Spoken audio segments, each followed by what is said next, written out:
Karnataka CM పదవి కోసం Siddaramaiah DK Shivakumar మధ్య మళ్లీ ఆధిపత్య పోరు ముదిరింది.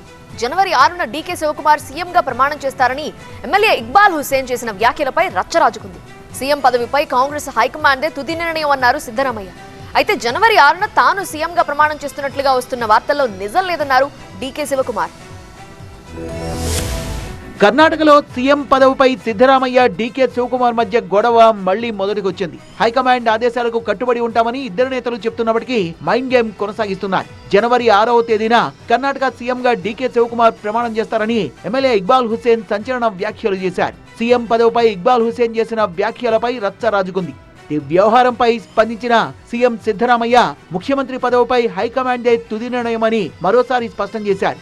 అయితే డీకే శివకుమార్ వర్గీయులు పదే పదే సీఎం పదవిపై వివాదాస్పద వ్యాఖ్యలు చేయడంపై తీవ్ర అసహనం వ్యక్తం చేశారు.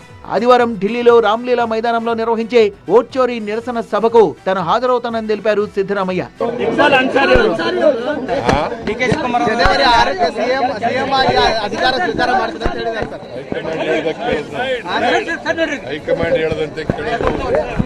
డీకే శివకుమార్ కూడా ఎమ్మెల్యే ఇక్బాల్ హుస్సేన్ వ్యాఖ్యల్ని తప్పుపట్టారు. జనవరి 6న తాను సీఎంగా ప్రచారం చేస్తున్నట్టొస్తున్న వార్తల్లో నిజం లేదన్నారు. ఇలాంటి వ్యాఖ్యలు చేయడం తగదని ఎమ్మెల్యే ఇక్బాల్ హుస్సేన్ కు హితవు పలికారు. నవంబర్లో డీకే శివకుమార్ ను సీఎంను చేస్తామని కాంగ్రెస్ హైకమాండ్ నుంచి గతంలో హామీ లభించినట్లు ప్రచారం జరిగింది. సీఎం మార్పు ఉండదని 5 ఏళ్లు తానే సీఎంగా ఉంటానని సిద్ధరామయ్య స్పష్టం చేస్తున్నారు. ఢిల్లీలో హైకమాండ్ సమక్షంలో తాజాగా ఇద్దరి మధ్య చర్చలు జరిగాయి. వచ్చే ఏడాది ఫిబ్రవరి తర్వాత కర్ణాటక నాయకత్వ మార్పుపై హైకమాండ్ నిర్ణయం తీసుకుంటుందని డీకే వర్గీయులు చెబుతున్నారు.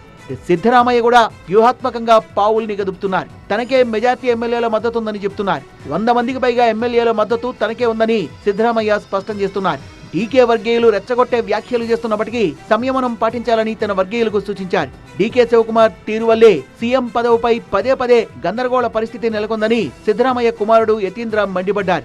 బెళగావిలో అసెంబ్లీ సమావేశాలు జరుగుతున్న వేళ తన వర్గం ఎమ్మెల్యేలకు డిప్యూటీ సీఎం డీకే శివకుమార్ ప్రత్యేక విందు ఇవ్వడం అందరి దృష్టిని ఆకర్షించింది. ఇటు మంత్రులు కూడా అసెంబ్లీకి రాకుండా సమయం వృధా చేస్తున్నారని తీవ్ర విమర్శలు చేస్తోంది బీజేపీ.